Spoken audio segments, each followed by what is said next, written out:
Hey guys, Julian Green here, and we're here with another installment of Julian's The Green Room, where we talk about movies, television, and everything in between. Today we're going to talk about possibly one of the most anticipated movies in all of the MCU, Spider-Man: Homecoming.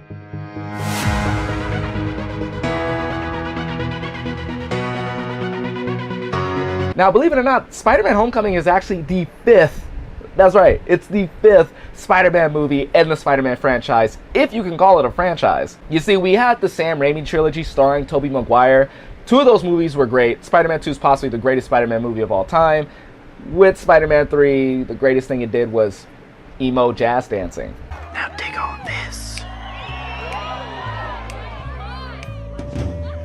Then we had the Amazing Spider-Man reboot, which opted to tell an untold story, but it was kind of the same thing told, just with a edgier Peter Parker, I guess. And let's just say that that little universe did not get on the right foot. But this is the first time that Spider-Man is actually coming home. See what I did there? That's right, this is the first Spider-Man movie set in the MCU, and we're here to see what Marvel can do with some of their big heavy hitter characters, because Spider-Man is the most popular character in all of Marvel. I mean, you see him in that poster right there, right? He's like the first one. So is this movie as good as any of the other Spider-Man movies? Can it be better than Amazing Spider-Man 2?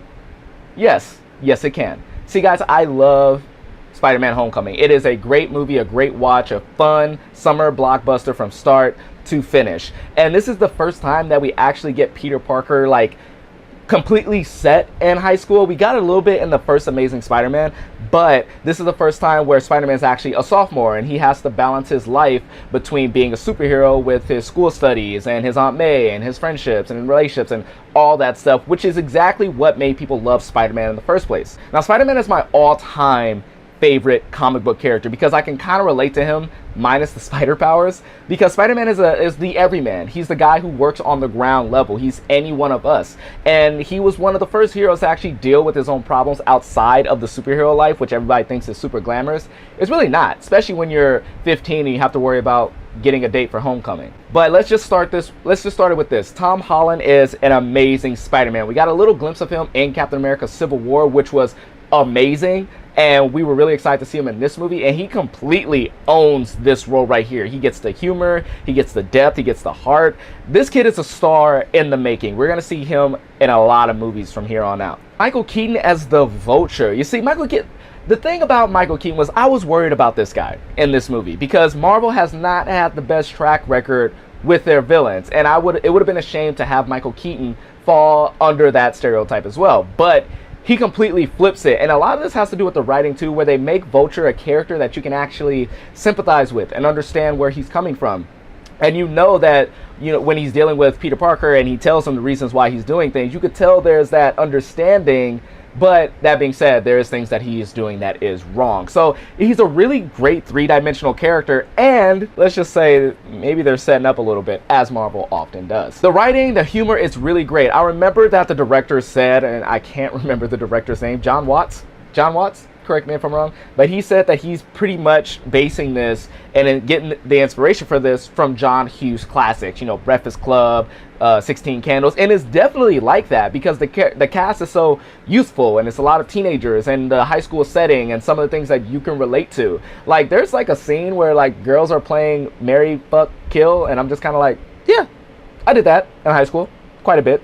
Yeah. So a lot of things that goes on here is very relatable. The action, top notch. I love the action in this movie. The action is very Spider-Man-esque, and it kind of answers a lot of questions as to like what does Spider-Man do when he's not swinging through like tall buildings in like Manhattan or something like that, and it's very, very funny. But this is a Marvel film. They already have humor down to a T. They didn't create it, but they're the ones who pretty much like perfected it in this movie. It's part of their formula, and they have it down to a science at this point. If I had to put a knock on any of these movies, if I had to knock this movie for anything, it's just to me, it's not the best Spider-Man movie. The best Spider-Man movie, in my opinion, is still Spider-Man 2 with Sam Raimi and Tobey Maguire. The reason is because that movie takes itself a little bit more seriously, and that's not a knock on Homecoming. It has its moments where it takes itself seriously. It's just that one had a lot more depth into the psyche that is the character of Peter Parker. Now, I know in Spider-Man Homecoming, like, we didn't want to see the origin story again. Me, personally, I would like to see that, or at least have that kind of mentioned, because Spider-Man is very similar to Batman, where the tragedies of his past is what helps fuel that character throughout. And I feel like that, since they were taking that out and they were trying so hard not to go back to that, that they kind of miss the underlying motivation of Spider-Man. Like, I didn't feel for a second that Spider-Man felt that with great power there must come great responsibility, because there's a scene where he has to, you know, overcome great obstacles, and it wasn't that you don't feel like that quote is what is fueling him through this entire thing. So I feel like that it's missing like a layer. And the Spider-Man characters, as good as Tom Holland is, and he excels in all those other bits, but I just wish that that underlying current of with great power comes great responsibility was fueling his actions through that. I think the movie would have been a lot better for it. Whereas Spider-Man 2, it actually did do that. The whole idea of what is your destiny, what are you here to do, the things that you want versus the things that you need to do. I thought it was much well better done. But, I mean, that's kind of the only knock that I have on this movie. It does get a little too jokey at times, like a little bit, but it doesn't really bother me. Like I said, it is a fun blockbuster from start to finish. It is great for the whole family. You can enjoy it. And, you know, I have one more knock. I'm so sorry, Internet. I'm so sorry. I have one more. I don't think that this movie transcends Marvel or superhero movies in general. I don't think it transcends the genre. Spider-Man 2, for me, it transcends the genre. It's a great film more than a great superhero film. This one is a great superhero film. And I don't think that, you know, 20 years down the line, you're going to say, hey, I want to watch this superhero movie, and it's going to be a great pick for that. But in terms of actual, you know, film and cinema, it's, you know, it doesn't get up to that level like Dark Knight or Captain America Civil War does or anything like that. But it's still a great, fun summer blockbuster.